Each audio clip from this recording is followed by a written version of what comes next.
Franz Beckenbauer est l'un des plus grands noms de l'histoire du football, surnommé Der Kaiser pour son élégance et son intelligence sur le terrain. Il est né le 11 septembre 1945 à Munich en Allemagne. Très jeune, il rejoint le club du Bayern Munich où il va révolutionner le poste de défenseur en inventant le rôle de libero, un joueur libre capable de défendre et de construire le jeu. Avec le Bayern, il remporte de nombreux titres, dont 3 Coupes d'Europe consécutives entre 1964 et 1966. Avec l'équipe nationale d'Allemagne, Beckenbauer atteint le sommet en remportant la Coupe du monde de football 1964 en tant que capitaine. Il est également Ballon d'Or à 2 reprises, 1962 et 1966, confirmant son statut de légende.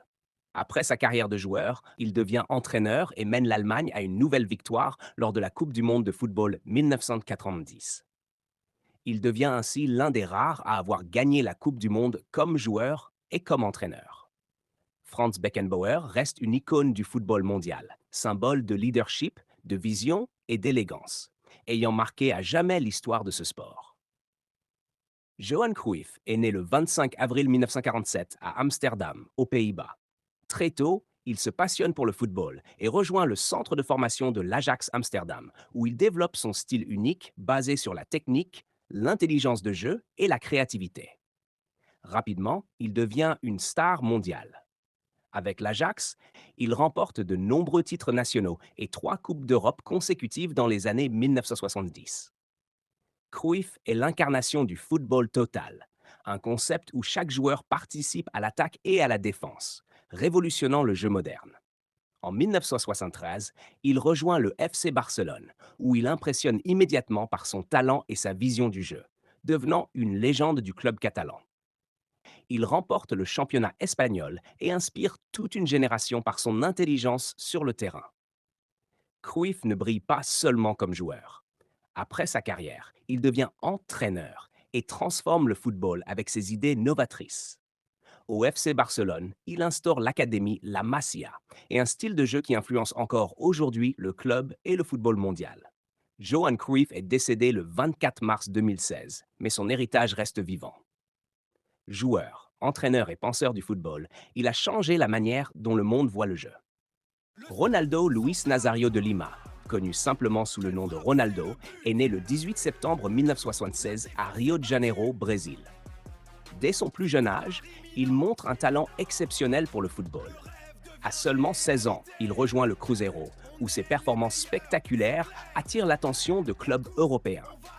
En 1984, il est sélectionné pour la Coupe du monde aux États-Unis, mais une blessure l'empêche de jouer. Cependant, il gagne son premier grand titre international avec le Brésil et devient rapidement une star mondiale.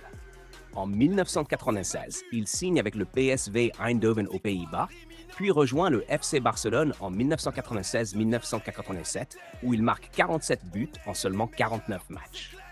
Ronaldo poursuit sa carrière avec le Inter Milan, où il remporte plusieurs distinctions personnelles, dont 2 fois le FIFA World Player of the Year, 1986 et 1997. Malgré de graves blessures au genou, il fait un retour impressionnant et rejoint le Real Madrid dans le cadre de la fameuse Galacticos. Avec le Brésil, Ronaldo remporte la Coupe du Monde 2002, marquant 8 buts, dont 2 en finale contre l'Allemagne. Il termine sa carrière professionnelle en 2011 après avoir joué pour des clubs comme le AC Milan et le Corinthians. Ronaldo est considéré comme l'un des meilleurs attaquants de l'histoire du football, célèbre pour sa vitesse, sa technique et sa capacité à marquer dans toutes les situations. Son parcours inspire encore des générations de footballeurs dans le monde entier. Sadio Mané. Né le 10 avril 1992 dans le village de Bambali, au Sénégal. Sadio Mané grandit dans des conditions modestes. Très jeune, il rêve de devenir footballeur, mais son ambition est souvent incomprise. Dans son village, le football n'est pas considéré comme un vrai métier. Malgré les obstacles, il refuse d'abandonner. À l'âge de 15 ans, il quitte sa famille pour tenter sa chance à Dakar. Sans argent et sans soutien, il participe à des essais dans une académie. Son talent impressionne immédiatement les recruteurs. Il commence sa carrière professionnelle en France avec le club de FC Metz.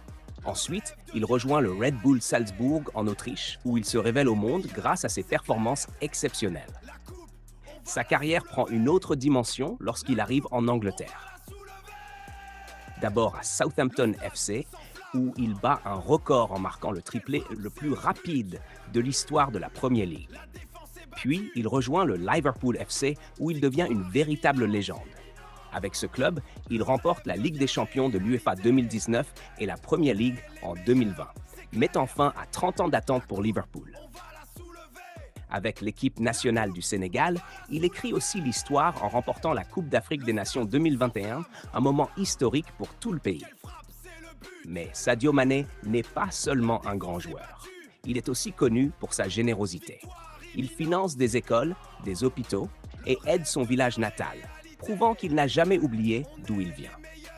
Aujourd'hui, Sadio Mané est un symbole de courage, de détermination et de réussite. Son histoire inspire des millions de jeunes à croire en leurs rêves, peu importe les obstacles.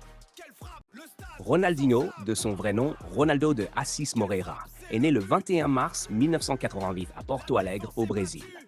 Dès son plus jeune âge, il montre un talent exceptionnel pour le football. Inspiré par son frère aîné, il développe un style de jeu unique, basé sur la créativité, la technique et le plaisir. Il commence sa carrière professionnelle avec le club brésilien Grêmio, où il attire rapidement l'attention du monde entier grâce à ses dribbles spectaculaires et sa vision du jeu. En 2001, il rejoint l'Europe en signant au Paris Saint-Germain. C'est là qu'il commence à se faire un nom sur la scène internationale. Mais c'est surtout avec le FC Barcelone, qu'il rejoint en 2003, que Ronaldinho atteint le sommet de sa carrière. Il devient l'un des meilleurs joueurs du monde, remportant le Ballon d'Or en 2005. Son style magique, ses passes décisives et ses buts incroyables marquent toute une génération. Il est également applaudi même par les supporters adverses, notamment au stade Santiago Bernabéu, un moment rare dans l'histoire du football. Avec l'équipe nationale du Brésil, Ronaldinho remporte la Coupe du Monde en 2002, aux côtés de grandes stars comme Ronaldo et Rivaldo. Il joue un rôle important dans cette victoire, notamment grâce à son célèbre coup franc contre l'Angleterre. Après Barcelone, il joue pour plusieurs clubs comme l'AC Milan, Flamengo et l'Atlético Mineiro, où il continue de briller avant de prendre sa retraite. Aujourd'hui, Ronaldinho reste une légende du football. Il est considéré comme l'un des joueurs les plus talentueux et les plus spectaculaires de tous les temps. Un véritable symbole de joie et de créativité sur le terrain.